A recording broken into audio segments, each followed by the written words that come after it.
te abençoe. Privilégio poder estar junto com você, celebrando ao Senhor, glorificando a Deus, celebrando a sua presença. Como o irmão Márcio falou na palavra introdutória, estivemos aqui pela manhã na celebração do batismo, na celebração da ceia. Muitos irmãos aqui dos demais templos, pessoas celebrando ao Senhor, sendo batizadas, enfim, cumprindo assim um propósito de Deus. É preciso, meu irmão, minha irmã, que você atente para essas oportunidades, porque ver essas coisas acontecendo, participar desse momento na igreja, com a igreja, com certeza são ingredientes que despertam nosso posicionamento no Senhor. Eu e você precisamos estar prontos, e com o ânimo pronto, com os nossos sentidos espirituais desbloqueados, para nos servirmos de todas as oportunidades que o Senhor tem ministrado a nós, comunicado coisas para a nossa vida. E às vezes quando nos omitimos ou não conseguimos estar presente, isso nos é de alguma maneira impedido. Então espero que na próxima oportunidade você venha celebrar ao Senhor, isso vai ser com certeza muito bom. Maravilha. Abra sua Bíblia. Evangelho de Jesus segundo escreveu Lucas. Uma palavra muitíssimo conhecida e pregada e ministrada.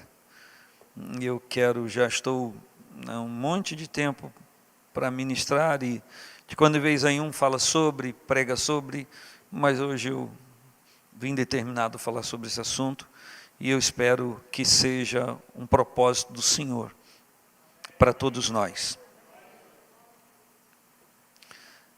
Lucas capítulo 5.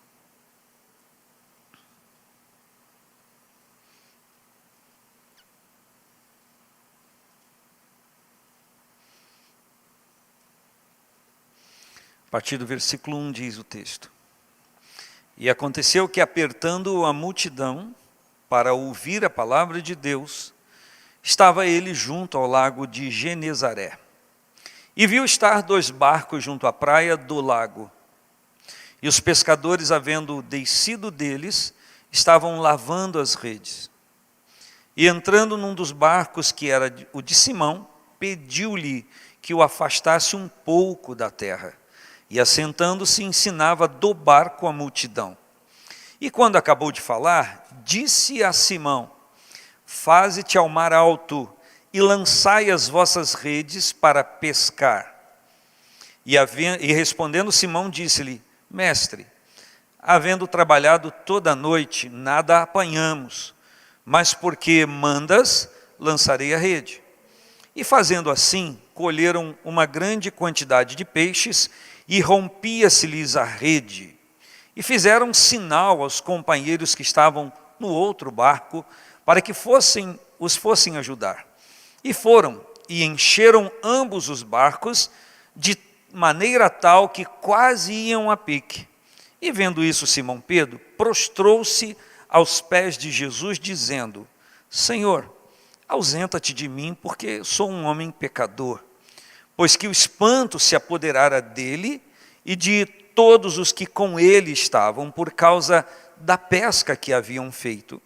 De igual modo, também Tiago e João, filhos de Zebedeu, que eram companheiros de Simão, disse Jesus a Simão: Não temas, de agora em diante serás pescador de homens. E levando os barcos para a terra, deixaram tudo e o seguiram. Ore comigo. Querido Pai, nós nos colocamos diante da mesa da Tua Palavra, porque a Tua Palavra é um ingrediente muito oportuno para todos nós, e nós nos dobramos à autoridade da Tua Palavra, e tudo aquilo que o Senhor nos quer ministrar, revelar, quem sabe, Senhor, alguma coisa enquanto falo, Deus, o Senhor trará no exato momento, mas a recepção da Tua Palavra, misturada com a fé de cada um dos meus irmãos, poderá sim fazer um efeito a cada vida de uma maneira até mesmo um pouco diferente, dentro daquilo que cada um se propõe diante do teu altar. Mas que não nos falte, Senhor, o entendimento da tua palavra, que aquilo que o Senhor nos queira comunicar não nos seja furtado, Senhor. Nós declaramos em nome de Jesus Cristo que nós estamos prontos diante da tua mesa e nós queremos nos servir daquilo que o Senhor está nos oferecendo. Em Cristo agradecemos, amém. Em Cristo agradecemos, amém. Amém. Que bom, graças a Deus. Eu sei que a mandíbula sua deve estar fria, igual um certo irmão pregando disse que descobriu por que o leão não comeu Daniel. Porque naquele dia, na cova dos leões, fazia um frio de uns 20 graus negativos e as mandíbulas dos leões estavam travadas pelo frio, então eles não conseguiam morder o Daniel, comer o Daniel. Nem você acredita nisso, não é verdade? Mas então, não está tanto frio, sua mandíbula não está congelada e nós viemos aqui para adorar a Deus. Nós viemos aqui para celebrar o Senhor. E a gente acabou de cantar, uma chance igual a essa, talvez eu não tenha mais. Quantas vezes você teve vontade de glorificar a Deus no culto e não fez? Quantas vezes você teve vontade de ficar de pé, levantar a sua mão e dar glória ao nome do Senhor, por conta de algo que você estava ouvindo e você não fez? Você perdeu uma oportunidade, você perdeu uma chance, mas hoje a chance está devolvida a você. Eu não estou sugerindo que alguém, enquanto prego, se levante a mão e glória a Deus, não estou sugerindo isso não, mas se acontecer, para mim também não tem problema não, amém? Glória a Deus. Então, queridos irmãos, eu e você temos que sempre ver como o Senhor está trabalhando na nossa vida. Nós estamos dentro de um quadro, de uma realidade de pessoas que estão levando a sua vida normalmente, cuidando dos seus interesses, da sua sobrevivência. E de repente aparece na vida deles, na cena da vida deles, aparece simplesmente o Senhor Jesus. Então, a gente já sabe que quando Jesus aparece na história da vida de alguém, não é para deixar esta pessoa da mesma forma. Ao contrário, Jesus não aparece para ir embora. Jesus aparece, estabelece o seu reino, e o estabelecimento do seu reino faz toda a diferença na nossa vida. E quando isso acontece na nossa vida, aquele foi um marco. A nossa vida até aquele momento foi de uma forma, mas a partir daquele momento da revelação do Senhor, tudo é novo, tudo é diferente na nossa vida. Nós já cantamos aqui no início do propósito da obra do Senhor Jesus, foi lido aqui Isaías 53, que retrata, né, a maneira como o profeta foi revelado acerca do Senhor Jesus, da sua obra, e já falou-se aqui no início que ele veria o trabalho das suas mãos e ficaria satisfeito. Mas todas as vezes que eu leio essa palavra e ouço alguém ler esta palavra, eu trago para dentro de mim: será que Jesus realmente está satisfeito comigo? Será que a obra que Ele fez realmente, Ele olhando para mim e eu dizendo que o recebi na minha vida, que Ele é o Senhor da minha vida, será que Ele está realmente satisfeito comigo? É igual aquela pergunta que se fazia: está alegre com Jesus? Todo mundo, amém! Aí muda o tom, fala assim: e Jesus está alegre com você? No mínimo a gente fica reflexivo, no mínimo a gente vai pensar. Nós não vamos de pronto dizer amém, mas nós vamos refletir o que nós temos feito, o que nós temos pensado, para então responder sim. Ele está alegre comigo, mas pode ficar mais. Jesus, o que você acha? Jesus está alegre com você? Está em dúvida? Está refletindo, né? Está pensando. Jesus está alegre com você? Você está alegre com Jesus? Também não poderia ser diferente, Ele deu a sua vida por você. Mas Jesus está alegre com você? Será que as atitudes que você tem tomado, que eu tenho tomado, a maneira de eu agir, Jesus está alegre? Eu até acho que Ele está alegre comigo, mas eu penso que Ele pode ficar mais. Estou falando acerca de mim. E acerca de você? Jesus está feliz com você? Com as suas decisões? É muito bom esse ambiente para a gente refletir, para a gente pensar sobre isso, para a gente pensar aqui dentro de nós: Jesus está alegre comigo ou não? Não, Ele está alegre comigo sim, mas eu vou promover mais alegria ainda no coração dele. Eu vou melhorar. Eu vou com certeza melhorar. Você acha que pode melhorar? Eu espero que você entenda o que eu estou perguntando, e eu espero que você esteja pensando sobre isso também, mas espero que você não pense só aqui. Espero que você consiga pensar sobre isso todo dia da sua vida, porque é necessário a gente pensar sobre isso. Nós estamos dentro de um quadro, então, que o Senhor está começando a chamar discípulos. Ele está começando a chamar pessoas para andar com Ele, para aprender dEle, aprender com Ele, para que quando Ele subisse aos céus, essas pessoas pudessem continuar a falar a outras pessoas aquilo que Ele começou, aquilo que Ele iniciou. E nos deparamos com Jesus entrando na história de pessoas que aparentemente poderiam estar frustrados por conta de um período improdutivo que eles viveram. Dentro do contexto do capítulo 4 e 5 de Lucas, nós vemos Jesus, a tentação de Jesus sendo expulso de Nazaré, porque Jesus não falou as coisas que eles queriam ouvir. Às vezes o Senhor Jesus aparece na vida de pessoas e Ele é expulso da vida dessas pessoas, por essas próprias pessoas, porque Ele não falou ou não fez o que elas queriam ouvir ou queriam que Ele fizesse. Nós vemos isso de uma maneira assim muito estranha, quando Jesus chega ali nas cercanias de Gadara, e Ele expulsa o demônio que possuía aquele gadareno, que andava pelos sepulcros, dormia nos sepulcros, andava pelas montanhas gritando, e o texto diz, dia e noite, prenderam-no em cadeias, amarraram ele arrebentava tudo por causa do poder, da força do demônio que estava nele, e era assim o ritmo de vida daquele cidadão.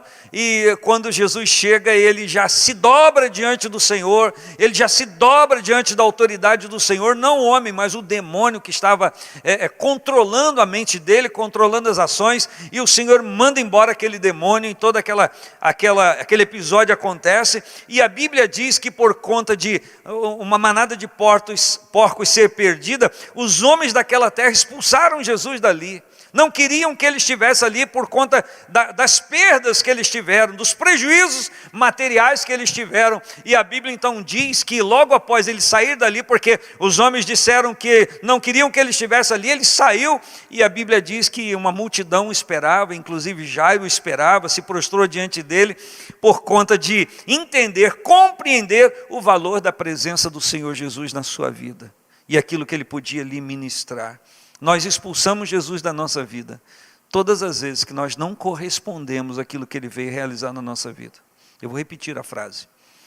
E agora eu vou individualizar, eu vou não te acusar, mas dizer que você expulsa Jesus da sua vida todas as vezes que você não se dobra aquilo que Ele te comunica, toda vez que você não recebe aquilo que Ele te informa, aquilo que Ele está falando com você. Porque quando Jesus está ministrando alguma coisa a alguém, essa pessoa não recebe, essa pessoa não é ministrada por Ele, não se deixa ministrar, Ele então não vai ficar na vida dessa pessoa por conta da sua rejeição ou da sua aparente rejeição.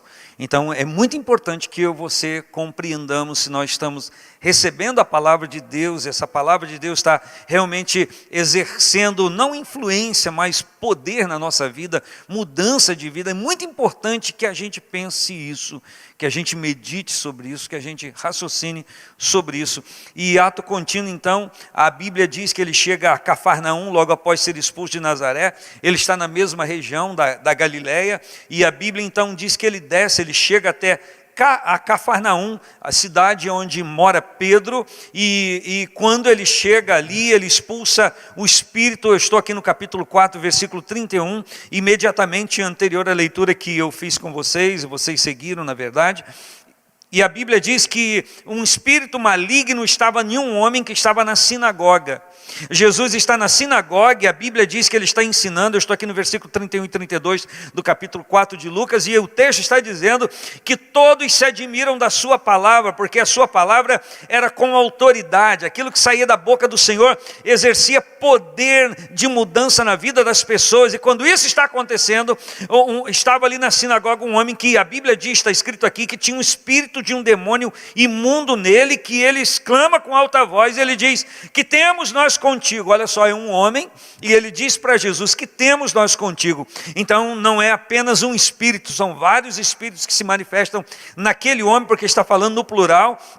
E ele diz, vieste a destruir-nos, bem sei quem és, o Senhor, o Santo de Deus. E Jesus mandou ele se calar e mandou aquele espírito sair do homem. Por quê? Porque ele estava revelando a verdadeira identidade de Jesus. Você sabia que os demônios sabem a verdadeira identidade do Senhor Jesus?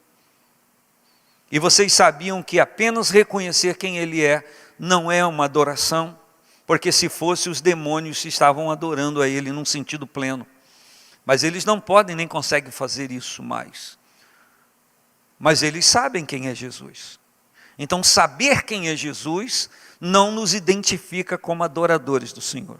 Saber quem é Jesus não nos identifica como filhos de Deus. O que vai começar a fazer efeito na vida de uma pessoa é a partir do momento que ele tem a contemplação, quando ele tem a visualização, quando ele tem o entendimento de quem é Jesus, e aí a vida dessa pessoa passa a ser mudada. Nós só servimos ao Senhor Jesus a partir do momento que a presença dele na nossa vida exerce influência para mudar a nossa vida de acordo com a vontade de Deus. Eu ia dizer para mudar para melhor, mas quando eu falar melhor, lê-se de acordo com a vontade de Deus. Então eu posso dizer que adoro Jesus, que eu estou adorando o Senhor Jesus, mas se aquilo é apenas uma forma de identificar quem Ele é, mas aquilo não está exercendo mudança na minha vida, na verdade eu não adoro, eu só declaro quem Ele é. Porque a verdadeira adoração é quando eu passo a ser mudado, a minha vida começa a ser transformada pelo poder da contemplação, de eu saber, de eu identificar quem é Jesus, exatamente de uma maneira bem apropriada na minha vida. Então, nós estamos aqui para adorar a Ele, nós estamos aqui para celebrar a Ele, não apenas para dizer quem Ele é, mas para reconhecer o que Ele tem feito em nossa vida. E um outro dado mais importante ainda, ou continuamente importante, igualmente importante, é entender que a obra dele ainda não se completou na nossa vida. Você não está no ponto que você precisa estar para agradar a Deus plenamente. Eu não estou também, nós não estamos. Vocês têm percebido que esses tempos o Senhor tem liberado para nós palavras de revelação daquilo que é identificarmos quem o Senhor é, e essa compreensão vai transformar a nossa vida. Nós temos que compreender quem Ele é, porque essa compreensão vai mudar a nossa vida. Mas se essa compreensão não mudar a nossa vida, a sua revelação se tornou sem efeito na nossa vida, porque nós apenas o identificamos como sendo na vida de um, na vida de outro, na vida de outro, mas enquanto a nossa vida não está sendo transformada pelo seu poder. Então é preciso, é necessário que eu seja transformado pelo poder de Deus, para que me identifique como filho de Deus, para que me identifique como adorador do Senhor, e você também. Amém? Glória a Deus. Tantas pessoas se depararam com Jesus, mas tantas pessoas fecharam o coração para Ele. E pasmem, eu poderia dizer que no contexto bíblico, a maioria das pessoas estavam com o coração fechados e permaneceram com os corações fechados. Poucos abriram o coração para o Senhor. Poucos abriram o coração para Deus. Poucos têm aberto o coração para Deus. Mas uma verdade é que desde que a mensagem de arrependimento e mudança de vida foi começada a ser anunciada, o Senhor tem levantado em todas as eras uma grande multidão de pessoas. Esse número tem sido muito grande desde que a salvação começou a ser prefigurada por um cordeiro morto e apontando para Cristo, que seria o Cordeiro de Deus imolado desde antes da fundação do mundo por amor de nós. Então, em todas essas eras tem crescido um número, tem se somado um número muito grande de pessoas que têm verdadeiramente entregue o coração ao Senhor Jesus. E aqui tem um número de pessoas que tem sido transformado pelo poder de Deus. Eu não tenho condições de identificar aqui, nem você, mas o Senhor tem realmente feito grandes coisas em nossa vida. Então, o Senhor está sendo conhecido aqui como alguém que repreende os espíritos malignos, e ele não deixou esses espíritos malignos falarem, porque ele não queria ser revelado, não era o momento dele ser revelado desta forma, como filho de Deus, como o diabo estava, o demônio na vida desta pessoa estava apontando. Por isso que a Bíblia diz que ele não o deixou falar, mandou-se calar e expulsou aquele espírito da vida daquela pessoa. E o texto diz no versículo 37, olha aí na sua Bíblia, que a fama de Jesus estava se divulgando por todos os lugares em redor daquela comarca. E interessante que todas as pessoas que então ouvem falar de Jesus, elas se aproximam do Senhor Jesus por conta daquilo que ele poderia fazer no contexto da vida de cada uma delas. Procuravam Jesus, e me permita dizer, eu não vou falar hoje de novo daquele negócio da perna que eu falo de vez em quando, pereba na perna, não vou falar sobre isso, mas elas buscavam Jesus para resolver seus problemas circunstanciais, seus problemas de vida, buscavam ao Senhor porque elas queriam se livrar daquelas angústias que elas traziam consigo. Não buscavam imediatamente Jesus por entender quem ele era, mas recorriam a ele como alguém que podia curar, como um curandeiro, como alguém que podia expulsar o demônio ou o mal de suas vidas. E então, a Bíblia diz que ele entra na casa de Simão Pedro, está aqui no finalzinho do capítulo 4, e ele não entrou, não foi à casa de Simão, eu vou lá na casa de Simão, visitar Simão, ou Simão está me chamando na casa dele para tomar um chá, nada disso. Ele foi chamado para ir à casa de Pedro, porque a sogra dele estava com uma febre muito grave, estava à morte.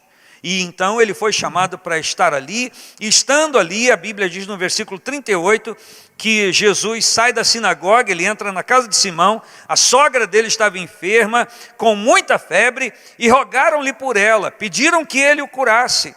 E ele então se inclina para ela, ele repreende a febre o deixa, e ela se levanta, e logo vai servir as pessoas da casa, porque ela está ali, e ela agora então começa a fazer isso. Por quê? Porque ela agora foi curada pelo Senhor Jesus. E olha o versículo seguinte: ao pôr do sol, todos que tinham enfermos de várias doenças, traziam essas pessoas, e ele, impondo as mãos sobre cada um deles, os curava. E também de muitos saíam demônios. Olha o versículo 41, dizendo: tu és o Cristo, Filho de Deus. Os demônios diziam, e ele os repreendia, não os deixava falar, pois sabiam que ele era o Cristo, e ele não queria ser identificado nesse momento como sendo Cristo, porque isso lhe traria impedimentos para ele fazer a obra de evangelização que ele queria fazer. Isso traria impedimento que não daria tempo para ele ensinar os seus discípulos, para que quando ele saísse da terra, eles estivessem continuando a fazer o que ele veio fazer e o que ele veio apresentar. E a Bíblia diz então que, sendo já dia, ele sai para um lugar deserto, estou no versículo 42, e a multidão o procurava, e chegou junto dele, e o detinham para que não se ausentasse deles. Ele, porém, lhes disse: é necessário que eu anuncie o evangelho do reino em outras cidades, porque para isso fui enviado. E a Bíblia então diz aqui no versículo último do capítulo 4 de Lucas, que ele pregava na sinagoga da Galileia, na região da Galileia. E aí a gente inicia o texto que eu li com vocês, dizendo que aconteceu que a multidão começou a apertar para ouvir a palavra de Deus. E agora já não comportava mais o número de pessoas dentro da sinagoga. A sinagoga já era um cubículo para tantas pessoas que se achegou a ele, ou se achegaram a ele para ouvir a palavra. E a Bíblia então diz que ele estava junto ao lago de Genezaré. Ele estava junto ao lago de Genezaré, ou Mar da Galileia, como muitos chamam. E estava ali junto ao lago de Genezaré 2 barcos. Provavelmente haviam muitos outros, ou vários outros. Mas ele viu estar 2 barcos junto à praia do lago. E os pescadores, que está aqui o versículo 2 dizendo que haviam descido deles e estavam lavando as redes. Estavam lavando as redes e ele entrou num dos barcos, que era o de Simão, e pediu que o afastasse da terra. E ele então começa a ensinar as pessoas que estavam ouvindo a sua palavra. Ele começa a ensinar. Alguém escrevendo sobre isso diz que os peixes agora estão na praia e o pescador está agora no mar ou no lago, dentro do barco, enquanto aqueles que precisavam ser pescados, fisgados pela palavra de Deus, me permita a expressão, estavam na praia. E a Bíblia diz que eles estão lavando as redes. Eu e você sabemos por que eles estão lavando as redes. Por que eles estão lavando as redes? porque as redes estão sujas. Então, qual era a forma de pescar? Quais eram as formas de pescar naquela época? Nós estamos falando do lago de Genezaré, do mar da Galileia, é o mesmo local, que levantava-se tempestades súbitas, tempestades, ventos fortes vinham de uma hora para outra e levantavam as ondas. Então, comumente, os discípulos não iam para o meio desse lago, que tinha no lugar mais largo, vocês sabem, só relembrando, 14 quilômetros de largura e 27 quilômetros de distância, de comprimento. E eles então, na maioria das vezes, não iam para o meio desse grande lago, ou conhecido como Mar da Galileia. Por quê? Por causa das súbitas tempestades que se levantavam. Então o que eles faziam? Amarravam a ponta de uma rede e fixava a beira na praia, e saíam com o barco espichando a rede, fazendo um semicírculo e voltando para pegar os peixes, para tirá-los ou tragá-los ou encurralá-los com a rede. E a Bíblia então declara que eles fizeram isso a noite toda. Eles fizeram esse ato, e esse mar também, ou esse grande lago que tem muitos juncos nas suas margens, e muitos galhos, muitas coisas, favorecia que as redes ficassem muito sujas. Então, eles não pescam nada, mas eles chegam na praia, e eles não trazem nada de peixe, mas eles têm uma missão. Qual era a missão? Tirar a sujeira da rede. Por quê? Porque eles não pegaram nada hoje, mas eles vão pegar amanhã. Hoje eles foram improdutivos, hoje eles não tiveram sucesso, mas eles não desistem do que eles estão fazendo. Eles são igual nós, igual você que está aqui agora ouvindo a palavra de Deus, que talvez o desânimo tenha povoado a sua mente. Em nome de Jesus Cristo, vamos cumprir essa questão, ainda que seja humana. Eles chegam, nada pescaram, mas eles não desistem. Eu não peguei hoje, mas amanhã eu vou pegar. Então eles se assentam e vão tirando os galhos da rede. Para quê? Porque eles vão fazer outra tentativa. E se eles dizem a Jesus que tentaram pegar a noite toda e nada pegaram, eles fizeram esse manejo com a rede várias vezes. Mas o que o texto nos informa é que eles não foram ao mar alto, porque quando Jesus os aconselha a pescar de novo, a sair para pescar ainda em horário impróprio, ele diz: vocês têm que ir para o mar alto. Porque eles estavam pescando na hora certa, eles estavam tentando pescar na hora que era conveniente a todo pescador, que era noite, mas eles não estavam fazendo da maneira correta. Então eu e você podemos envolver a nossa vida, e agora estou falando de uma coisa puramente humana, nós podemos estar desenvolvendo um trabalho, fazendo alguma coisa na nossa vida, e aquilo é para o bem da nossa família, é para o nosso bem, é para o nosso sustento. A gente pode estar fazendo a coisa certa, nós podemos estar fazendo na hora certa, nós podemos estar fazendo tudo certo segundo o nosso entendimento, e mesmo assim está sendo improdutivo, mesmo assim não está dando certo. Jesus tem uma orientação firme para quem quiser a sua orientação. Ainda na vida humana, o Senhor tem uma orientação firme para cada um de nós. Você pode crer nisso? Mas quando isso envolve coisas espirituais, e nós vemos no texto que o Senhor Jesus não apenas os quer abençoar com uma grande pescaria. O que nós vemos no texto é que o Senhor Jesus quer alistá-los como seus discípulos.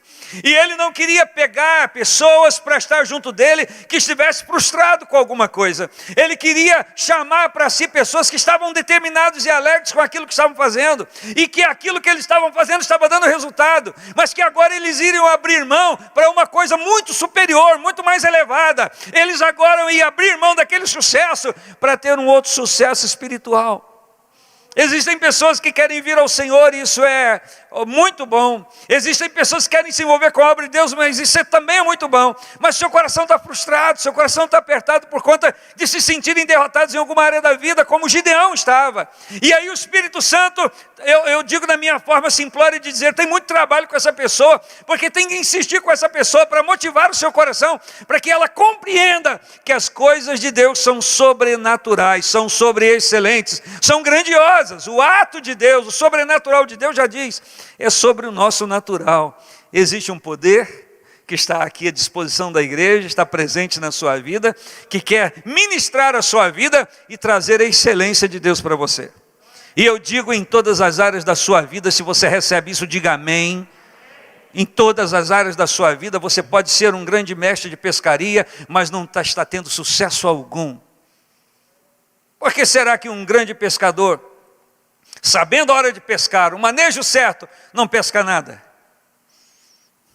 Será que esse Senhor Jesus, que sabia onde estavam os peixes, permita-me pensar e conspirar na história, tenha dito para os peixes: sai da margem, vai tudo para o mar alto, saiam daqui. Porque hoje eu quero pegar uma pessoa que está frustrado e eu quero ministrar algo importante sobre a sua vida. Porque a questão com Pedro não era apenas pegar muitos peixes. A questão com Pedro era fazer o que ele queria fazer, um chamado, um desafio à vida de Pedro. Então eu quero pensar com você na história, esse Jesus que sabe todas as coisas, que conhece todas as coisas, tem o poder para fazer todas as coisas, ele comanda tudo. A história bíblica mostra animais, tempo, onda, vento, tudo submisso ao Senhor. E ele ainda tem maná para fazer cair do céu para sustentar o seu povo, por quanto tempo o seu povo precisar. E quem sabe você está aqui sendo sustentado pelo maná de Deus, isso é uma coisa contínua e já virou rotineira na sua vida. Mas eu quero lhe dizer que Jesus quer romper com esse maná para mover o seu coração em coisas excelentes. Não que o maná de Deus não seja excelente, mas o Senhor quer trazer coisas extraordinárias à sua vida a partir do momento que o seu coração está disposto para vivenciar e a ver essas coisas de Deus acontecer. Amém? Então eu e você precisamos lavar das nossas redes de oportunidade as sujeiras que angariamos no tempo improdutivo da nossa vida.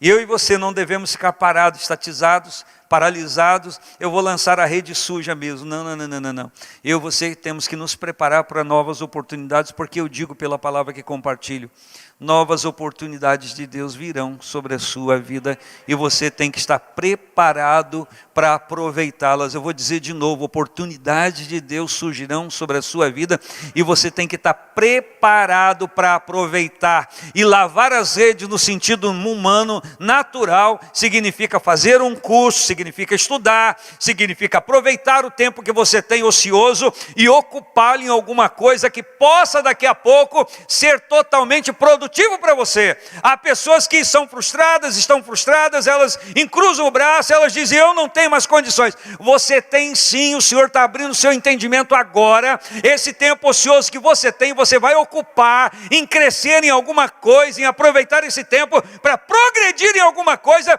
porque esse seu aperfeiçoamento, essa preparação sua, vai servir para um momento oportuno da oportunidade. Oportuno da oportunidade foi legal.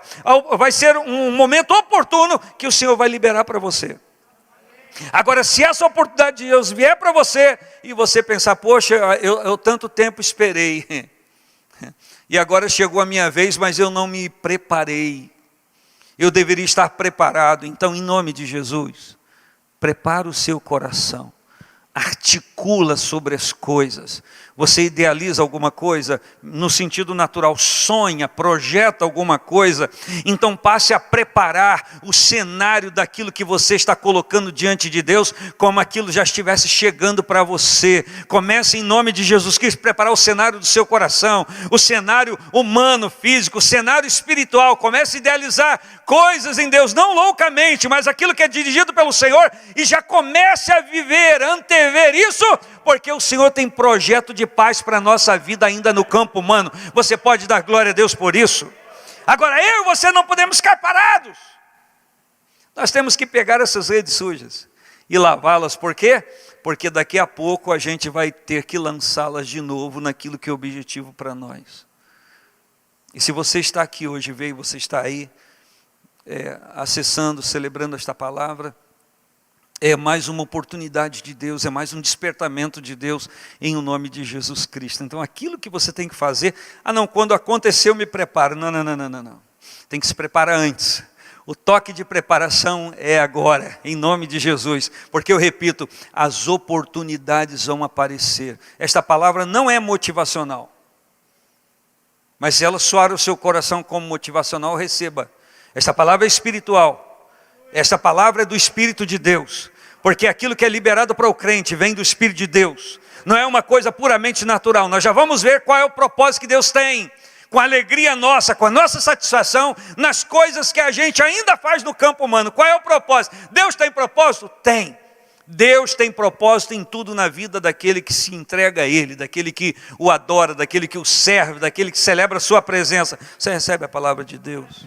Olha o que a Bíblia diz, que ele entra num dos barcos, e ele era o de Simão. Eu sei que você já ouviu tantas vezes, já leu isso. E ele pediu que ele se afastasse da terra, e ele sentou-se e ensinava do barco a multidão. E quando acabou de falar, se ele acabou de falar, ele disse tudo que tinha para dizer.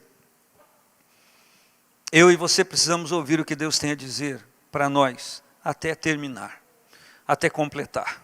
Eu e você não podemos desistir. Se há algo que eu não possa desistir é de ouvir Deus falar tudo que Ele tem que falar para mim. Tudo que Deus tem que falar para mim tem proveito. Tudo que Ele fala tem todo sentido na minha vida. E ouvir, e acatar, e praticar vai trazer mudança para a minha vida em nome de Jesus. Você tem consciência que já ouviu tudo que Jesus tinha a dizer para você?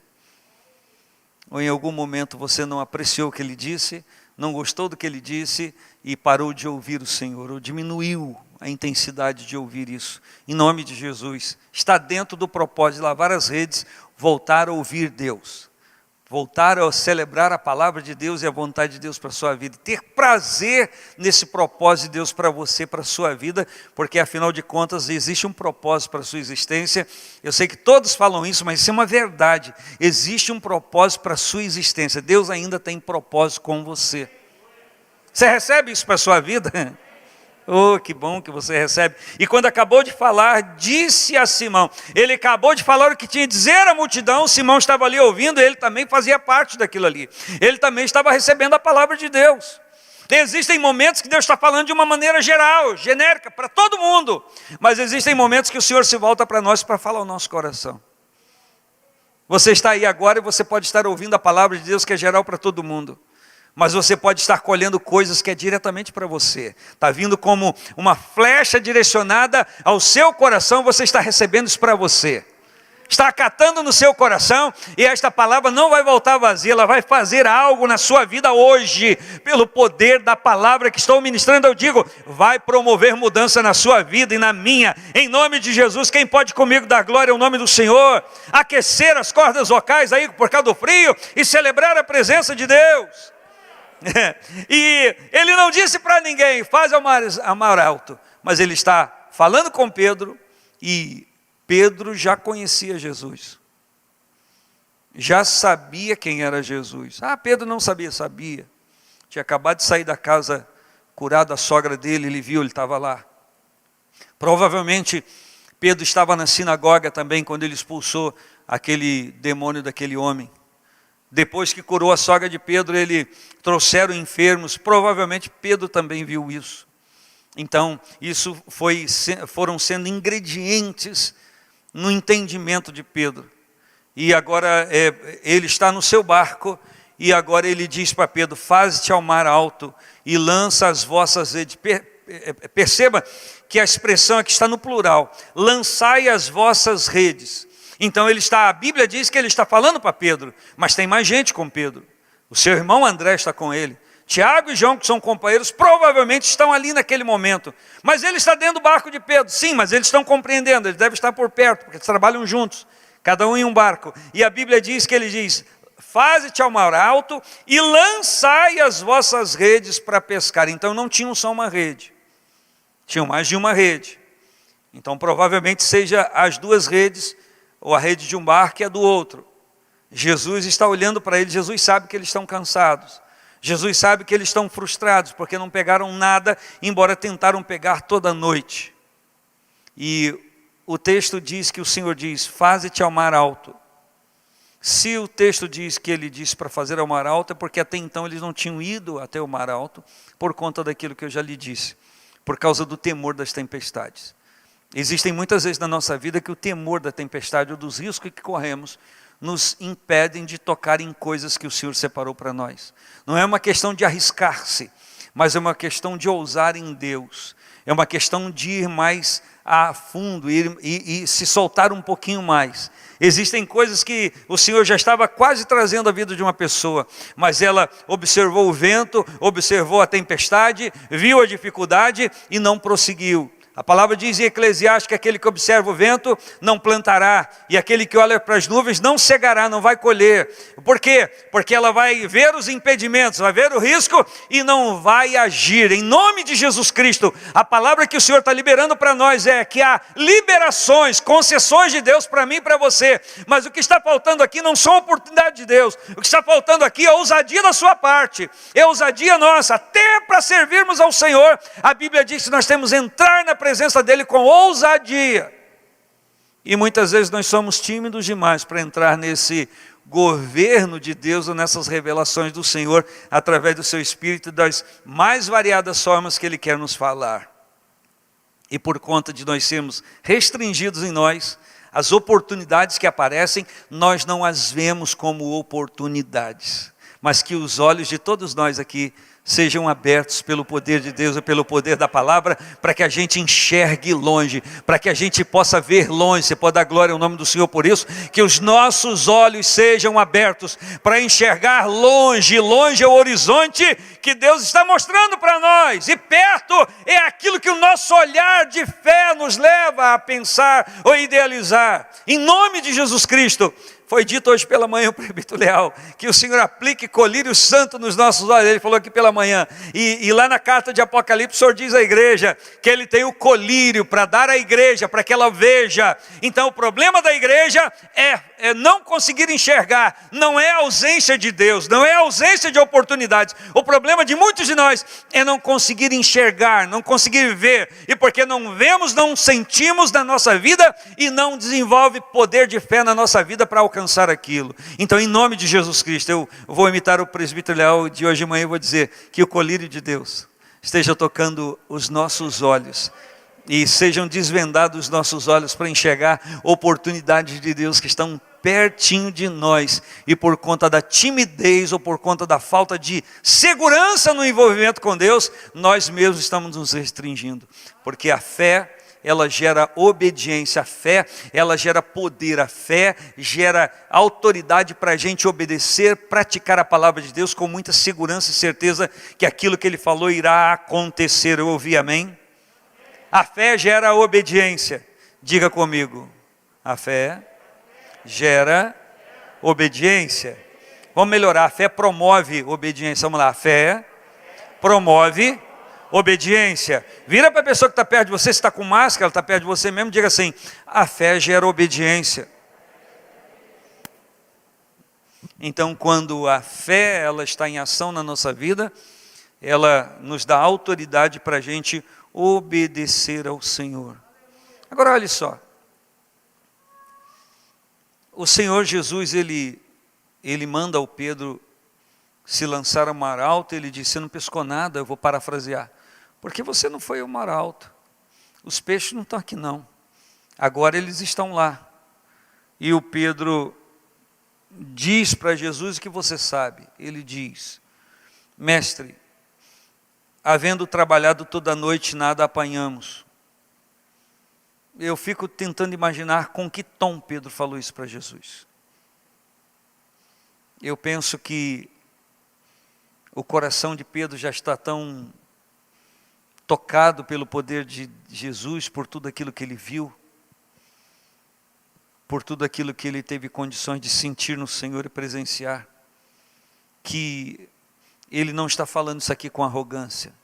A gente poderia pensar o Pedro falando isso com arrogância: mestre, trabalhamos toda a noite, nada pescando, mas porque tu mandas, já que tu mandas. Não penso que ele falou assim. Eu penso que ele falou com submissão. Mas por que ele disse: mestre, trabalhamos toda a noite e nada apanhamos? Por que será que ele falou isso? Ele não precisava falar, bastava ele obedecer. Mas ele quis dizer para Jesus o que ele estava sentindo. Ele quis que Jesus soubesse com as palavras dele o que estava acontecendo com ele. Ele quis dizer para Jesus da sua decepção em não ter colhido nada, em não ter pego nada. Ele quis dizer para Jesus: olha, nós trabalhamos ou tentamos pescar toda a noite e não apanhamos nada. E agora eu contextualizo: mas o Senhor mandou o espírito imundo daquele homem sair, ele saiu. O Senhor mandou a febre sair da minha sogra e a febre saiu. O Senhor mandou a enfermidade sair daquelas pessoas que lhe trouxeram e a enfermidade saiu. Então, já que o Senhor está mandando e as coisas estão acontecendo, eu quero agora provar também da tua palavra na minha vida. Coisa boa quando a gente vê a obra de Deus acontecendo na vida de pessoas, e aquilo vai formando dentro de nós um arsenal, e a gente vai juntando tudo aquilo, e aquilo não nos afasta dele, ao contrário, aquilo vai gerando uma fé produtiva na nossa vida, uma fé operante na nossa vida, e quando a palavra chega já encontra o nosso coração predisposto a obedecer. Não obstante ao fato da gente dizer para ele o que está acontecendo, nós temos predisposição em obedecer. E deixa eu lhe falar uma coisa, Jesus sabe quando nós temos predisposição em obedecer. Jesus sabe quando nós resistimos à sua palavra, mas quando nós queremos obedecer. E deixa eu ser então um pouquinho mais além. Jesus sabe da nossa predisposição em obedecer, e sabe até quando, embora tendo a predisposição, nós não conseguimos obedecer. Nós estamos limitados para obedecer. E Ele então opera em nossa vida algo extremo, para que isso seja quebrado em nome de Jesus. Então digo para você, se você está aqui, crê em Deus, crê na palavra de Deus, você acha que isso pode tocar a vida de alguém, mas já recebeu tanta coisa e nada aconteceu na sua vida, então em nome de Jesus que seja quebrado hoje. Seja quebrado hoje, para que a fé de Deus esteja operante na sua vida e gere obediência para você se condicionar àquilo que o Senhor está liberando para você. Aí sim eu volto a dizer o cântico: quanto tempo esperei, chegou a minha vez, sei que hoje é o meu dia, Jesus está aqui. Quanto tempo esperei, chegou a minha vez, sei que hoje é meu dia, Jesus está aqui. Deixa misturar essa palavra com a fé do seu coração, porque Jesus está querendo gerar coisas em você. Para quê? Para sua satisfação pessoal? Aguarde um pouquinho. Ele disse: mestre, havendo trabalhado toda a noite, não pegamos nada, mas porque o Senhor manda, eu vou lançar a minha rede. Era por isso que eu estava limpando, para lançar na hora que fosse para lançar. Eu vou lançar na hora inoportuna. Eu vou lançar no momento que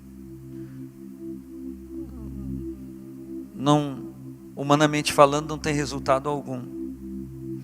E talvez as pessoas que me virem saindo essa hora para lançar as redes possam até zombar de mim,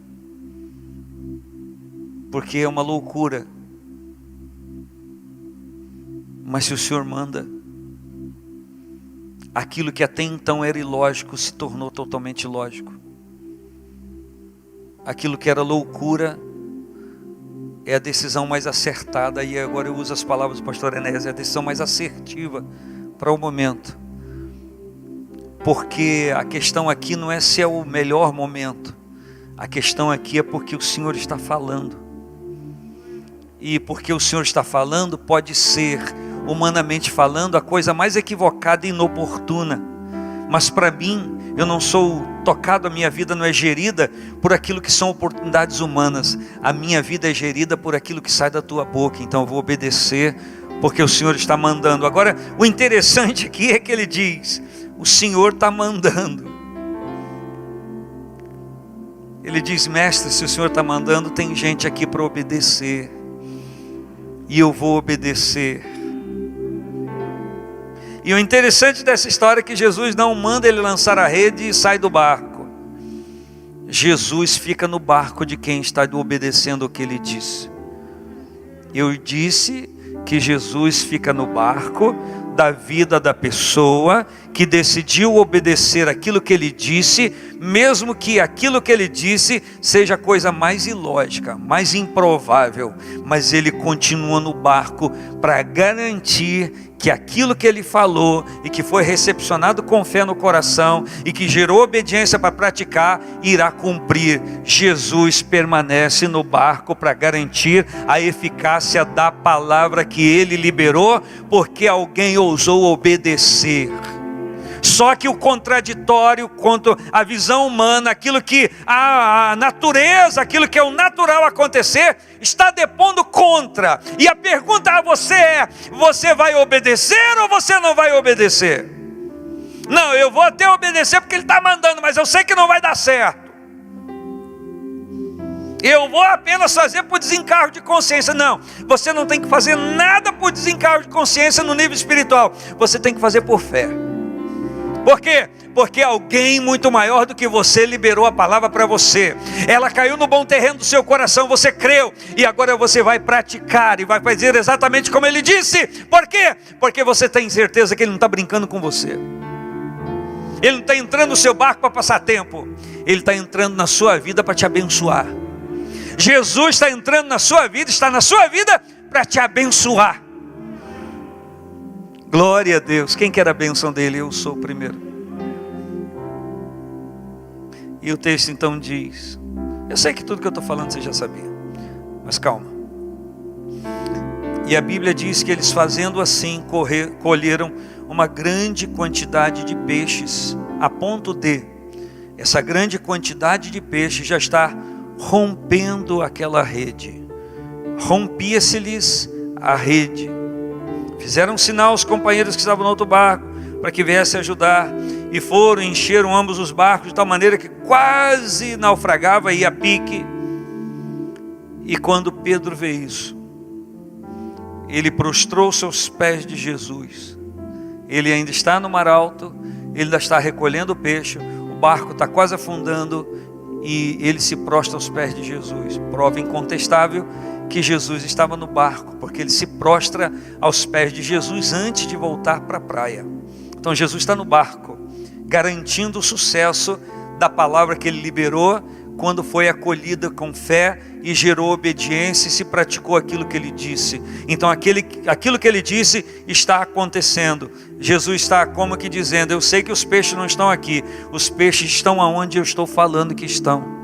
Então é importante seguir a orientação de Deus em tudo, porque Ele, o Senhor, sabe onde a realização do nosso coração está. Então Ele vai nos levar à realização do nosso coração.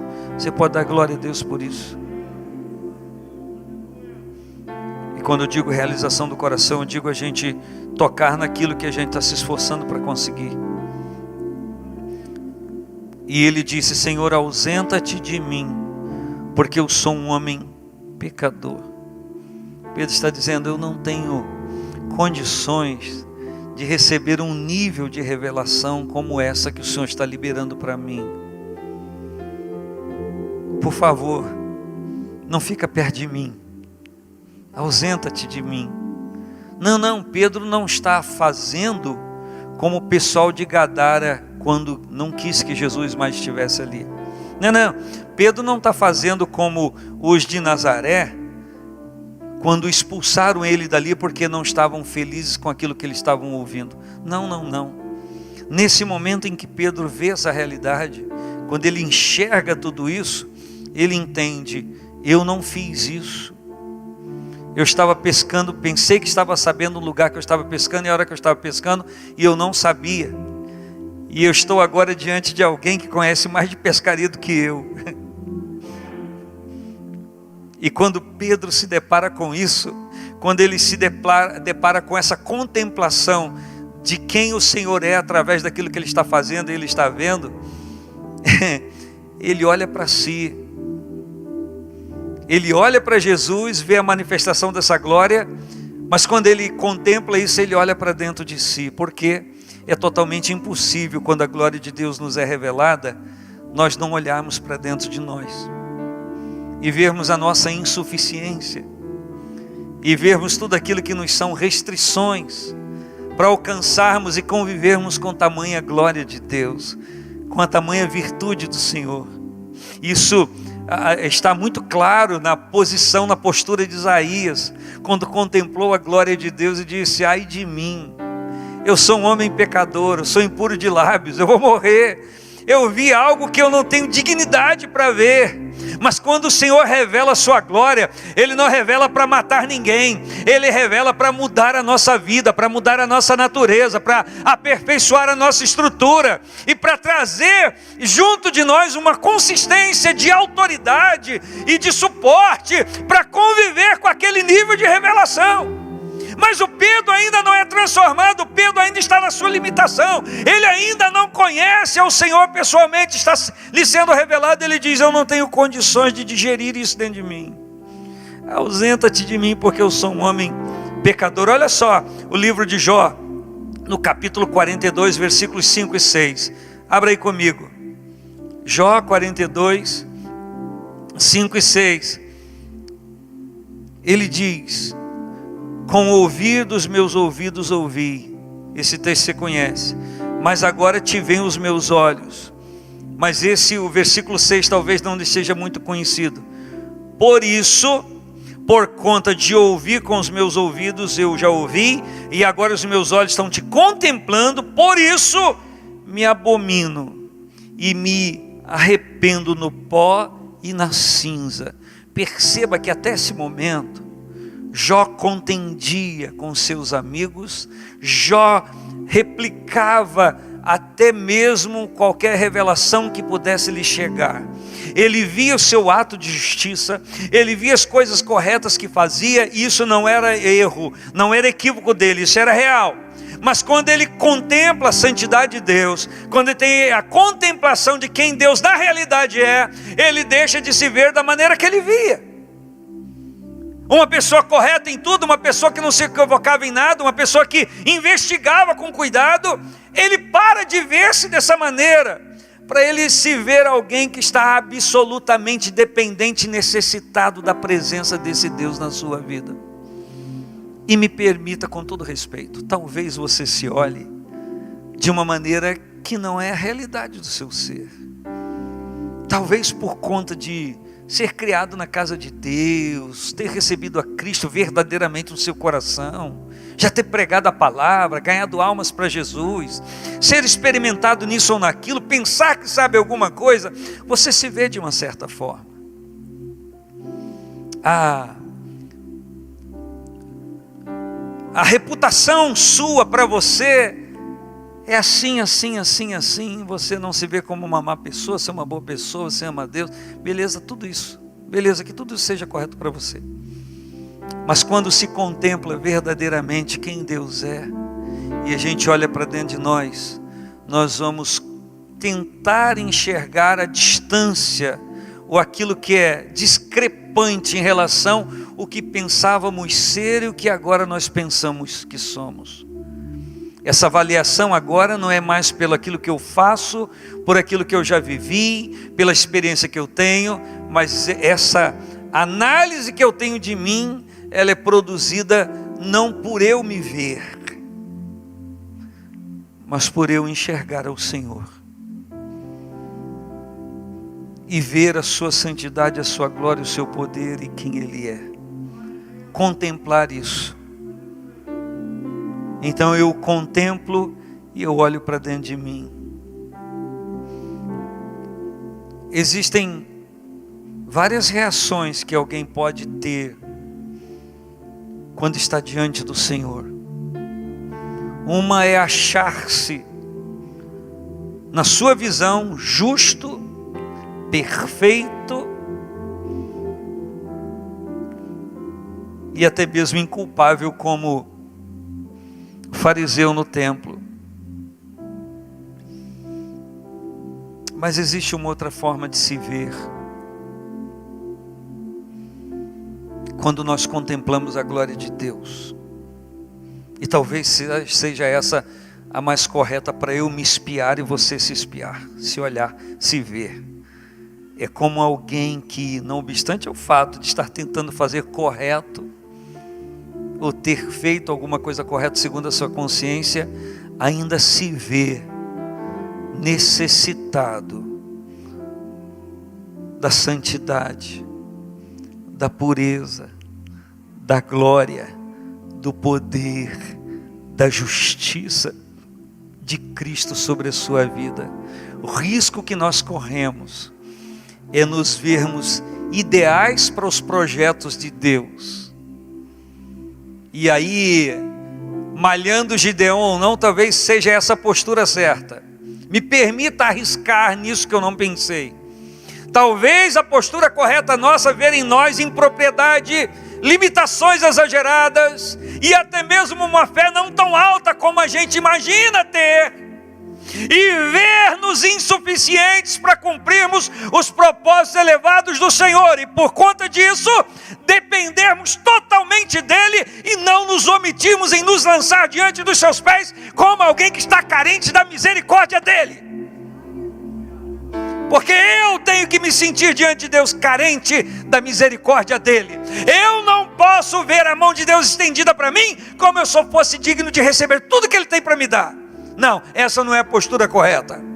Porque senão eu estaria querendo me assemelhar a Deus e digno de receber tudo que ele tem para me dar. Não obstante o fato de eu servir com integridade, buscar servir, eu tenho que me ver como alguém que necessita da misericórdia dele para tê-lo na minha vida. E não é porque eu sou um pescador de tantos anos que eu tenho o mérito de receber a gloriosa visita de Jesus no meu barquinho para produzir coisas extraordinárias. Não. Ele entrou no meu barquinho não porque eu sou experiente ou porque eu sou digno que ele entre. Ele entrou, está no meu barquinho porque eu preciso dele, porque eu necessito dele. Você pode romper esta semana com o nariz empinado, espiritualmente falando, e contestando pessoas e a sua sorte e qualquer outra coisa. Mas você pode começar esta semana, porque hoje é o primeiro dia da semana, dizendo para Deus: eu pensava que eu era o suficiente, eu pensava que eu tinha todo o gabarito, todo o pedigree, todos os ingredientes para o Senhor fazer algo extraordinário na minha vida. Mas eu admito hoje que eu preciso ser transformado ainda pelo teu poder, e há coisas na minha vida que precisam ser tocado por tua glória, porque é nessa submissão e nessa contemplação daquilo que ele é, de quem nós somos, e a nossa análise acerca de nós é tão distante daquilo que ele é nisso que está a minha bênção e a sua bênção, é a submissão e o entendimento disso. Isso é algo que não adianta brigar, isso é para a gente entender e aceitar e buscar este poder que Deus está liberando para a nossa vida. Mestre, eu pesquei toda noite, eu trabalhei toda noite, papai, em nada, mas o Senhor está mandando, eu decido obedecer. Que o espírito de obediência do Senhor esteja sobre a vida da igreja, que o espírito de obediência esteja no seu coração, na sua vida, na minha, em nome de Jesus, e que eu escolha obedecer ao Senhor em tudo, em todo o tempo, para que a glória dele se manifeste na minha vida, e o poder dele se aperfeiçoe na minha limitação, na minha fragilidade. Você pode dar glória a Deus por isso?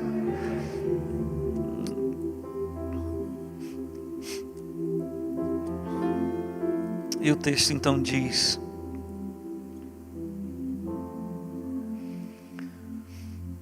que quando Pedro viu isso, prostrou-se aos pés de Jesus. Ele: Senhor, ausenta-te de mim, porque a verdade da minha vida não é digna de receber tamanha revelação. Mas Jesus queria mostrar para Pedro que sem ele não haveria milagre na vida dele. Sem a admissão da necessidade do Senhor Jesus no barco da nossa vida, a possibilidade de milagre é nula. Eu vou repetir: a probabilidade, a possibilidade de milagre na sua vida é nula.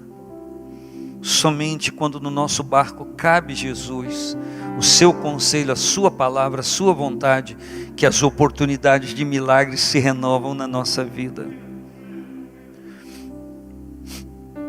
Porque o espanto se apoderara deles, e de todos dele, de todos que com ele estavam, por causa da pesca que haviam feito. De igual modo também Tiago e João, filhos de Zebedeu, que eram companheiros de Simão.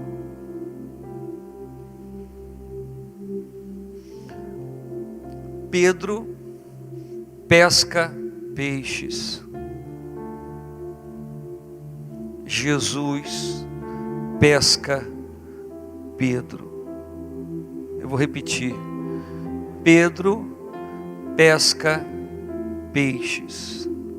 Jesus pesca Pedro. Escute, nenhum êxito na sua vida é sem propósito se você não conseguir enxergar a mão de Deus trabalhando. Todos os êxitos na sua vida, em qualquer aspecto que seja, são ministrações de Deus para pescar o seu coração, a sua atenção, o seu tempo, a sua vida, o seu querer e qualquer outro nível mais elevado que Ele queira atingir e você saiba nominar aí. Não existe probabilidade de sucesso em nada, se esse sucesso não for entendido como a manifestação da glória de Deus na sua vida. Você pode ter estudado, você pode ser PhD, ter feito doutorado, que você não sabe de nada, você não sabe da hora, você não sabe do momento certo que a eficácia vai acontecer. É Deus quem sabe, é Deus quem opera tudo, é Deus que faz todas as coisas, é Deus que tem que ser glorificado. E Márcio se esforçou para dizer isso aqui no início. É Deus que merece, é Deus que é digno, é Deus que tem honra em si para receber a glorificação do seu povo. E não há nada que Ele esteja fazendo na sua vida que você não deva trazer aos pés dEle de novo e confessar: eu estudei, eu me aprontei, mas eu não sei realizar, mas o Senhor tem o poder de fazer todas as coisas. Jesus nunca pegou numa rede para ir no mar pescar, mas Ele sabia o que tinha que ser feito, porque Ele é dono de tudo. Jesus é dono de tudo. Eu vou repetir: Jesus é dono de tudo, inclusive da sua vida. Jesus é dono da sua vida, Jesus é dono de tudo. Você pode dar glória ao nome dEle?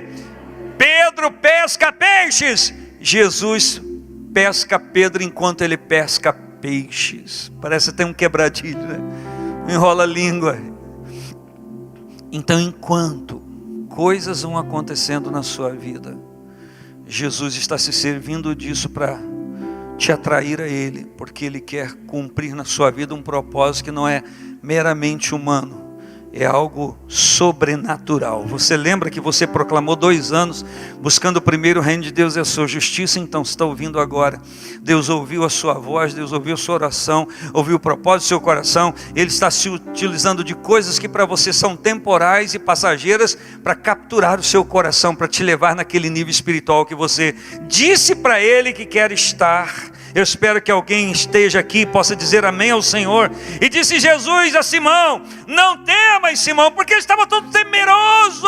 Ele estava diante de uma revelação, diante de um Senhor todo tão poderoso. Ele está temendo, ele está tremendo. E Jesus disse: não temas, Pedro, porque de agora em diante você será pescador de homens. Eu trouxe você aqui só para mostrar que quando você lançar a rede para homens receberem o Evangelho e aparentemente eles não aceitarem, você não tem que fazer do teu jeito, você tem que fazer do jeito que eu estiver mandando.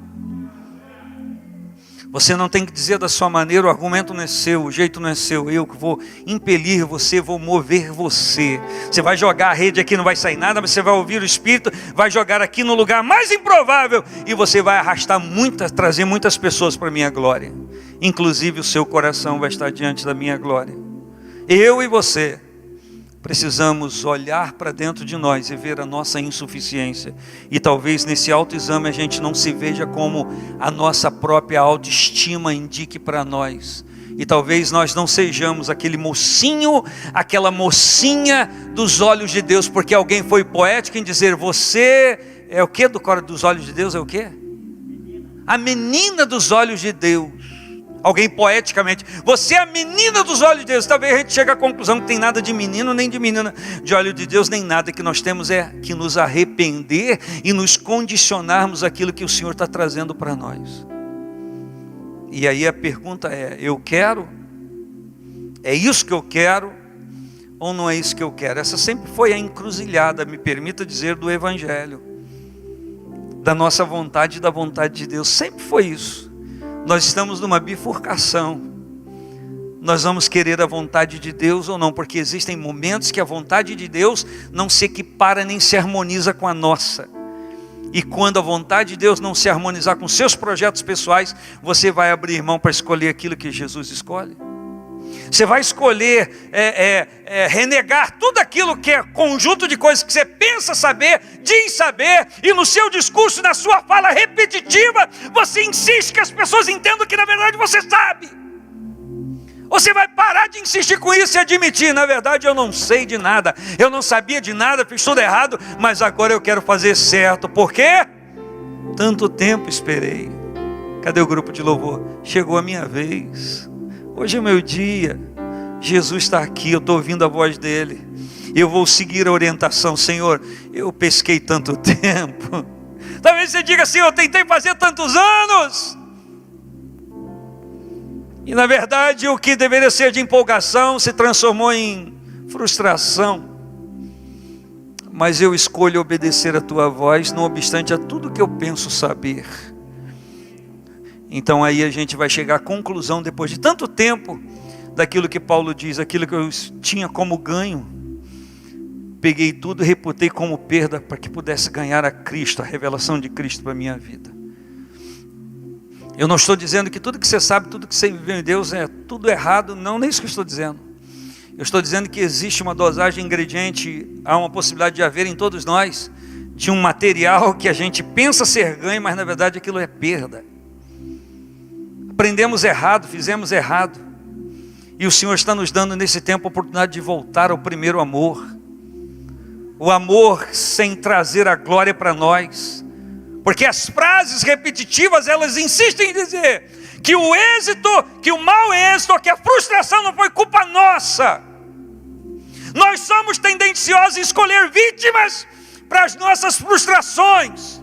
Nós somos tendenciosos a eleger pessoas que elas são as culpadas daquilo que não saiu certo na nossa vida. Enquanto que a gente deveria olhar para dentro de nós, numa introspectiva correta, matar no peito e admitir. Pensei que sabia, mas na verdade eu não sei, quem sabe tudo para mim é Deus.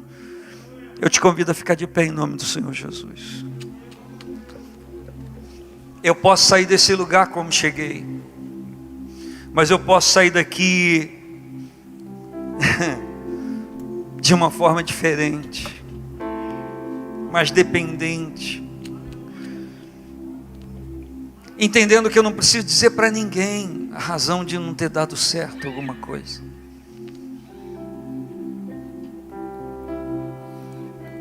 Eu não preciso explicar. Estou falando em todos os níveis, você não precisa explicar. Tem um cântico que é do tempo do presbítero Eduardo, quando ele era criança pequena.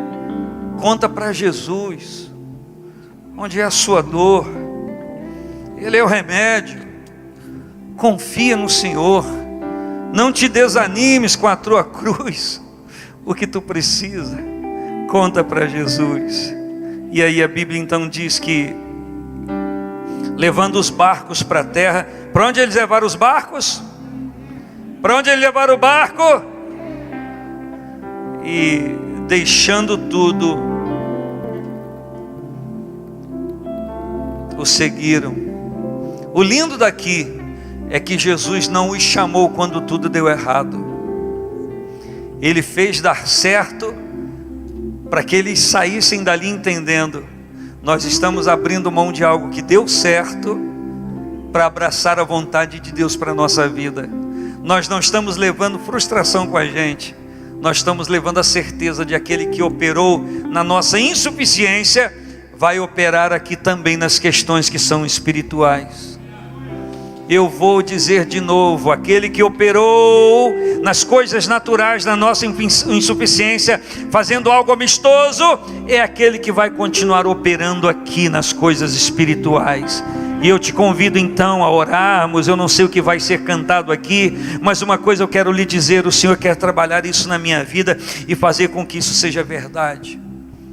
E aí a Bíblia, Atos 2, a Bíblia diz no capítulo 2, versículo 41, que tendo pregado, quase 3.000 almas confessaram o nome de Cristo. Sabe o que a Bíblia diz no capítulo 4 de Atos, no versículo 4?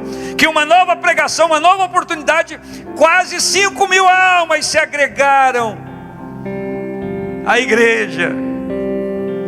Era o Pedro, que nada sabia falar, que já havia falado a noite toda e ninguém se converteu. Permita-me parafrasear. Agora pastor Fábio, ele fala na unção de Deus, com o Senhor Jesus ministrando ele, o Espírito de Deus, e ele consegue fazer com que 3.000 pessoas digam sim ao Senhor e sejam batizadas. Aleluia. Por quê? Porque aquele Deus que sabia onde estavam os peixes sabia o que fazer quando alguém dependia dele. Eu quero dizer que o Senhor Jesus sabe o que fazer e sabe orientar o que fazer quando alguém depende dele. E a fé gera obediência, a obediência ao Senhor gera resultados de glória de Deus para a sua vida. Podemos cantar, podemos celebrar ao Senhor. Te convido a essa celebração em nome de Jesus.